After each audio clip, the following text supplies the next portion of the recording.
1987 Mercury Challenge Stock Outboard World Championship Series was played before a tremendous crowd under sunny skies at Miller's Bay on Lake Winnebago in Oshkosh, Wisconsin. Drivers from 10 states and 2 countries were running hard, sometimes over the ragged edge, looking for the World Championships in D-Stock Hydro, 25 Superstock Runabout, and 25 Superstock Hydro classes. Bob Humphrey from West Palm Beach, Florida, had already captured the D-Stock Hydro Championship before arriving at Oshkosh by winning the first 3 races at Lake Moore, Ohio, Washington, D.C., and Grass Lake, Michigan, dominating his competition along the way. We asked Bob about his great season and his strategy in capturing the title. This year, the challenge itself developed into the finest drivers in the world competing in the D-Stock Hydro class. So I took it very, very serious. Like, I took it it's more than a hobby. This was like a passion for me to win this thing this year. Vic Brickman of Center City, Michigan had won 2 of the first 3 races of the 25 Superstock Runabout class, but was feeling pressure from second place man Bob Austin out of Rumson, New Jersey, who would need 2 perfect heats in order to have a shot at the championship. In heat number 1, Austin nailed the start and led all 3 laps. But in the second heat, Austin could only muster a 6th, and Brickman won his well-earned crown by finishing 93 points ahead at series end.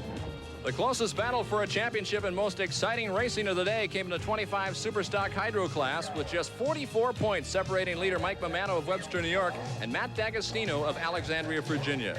Drivers' nervousness showed as it took 5 starts to complete 2 heat races, including 3 in heat number 1. But once the racing got underway, the fans were treated to a tremendous battle between Mamano and D'Agostino. The lead swapped hands 3 different times in the final lap, with Mamano taking the lead for the final time on the outside of D'Agostino on the last turn of the race. John Brogue's spectacular accident forced a second restart of the second heat, and Mamano stayed ahead of D'Agostino on their circuit, while last year's world champ Steve Warnock won the heat. Mamano tells us his strategy of lane selection, racing against his chief rival Matt D'Agostino for the title. Well, it's just because of the rough water. Matt was a little faster than me going with the smooth water.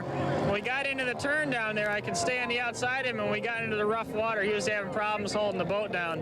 And I could gain a lot of speed on him on the backstretch and get it side by side on him going into the turn, and I finally passed him going through the turn. At day's end, the world champions were crowned as the class's top 3 drivers were introduced to the thousands of fans who had enjoyed the excitement that only World Championship stock outboard racing can have. In the Western Championship of the Mercury Challenge Series, Rick Hannon of Portland, Oregon is the leader in D-Stock Hydro. John Hannenberger of Everett, Washington heads the 25 Superstock Hydros, and Lloyd Mize of Galt, California is leading in the 25 Superstock Runabout class with 1 race to go in that series. From Oshkosh, Wisconsin at the 1987 Mercury Challenge Stock Outboard World Championships, this is Steve Michael reporting.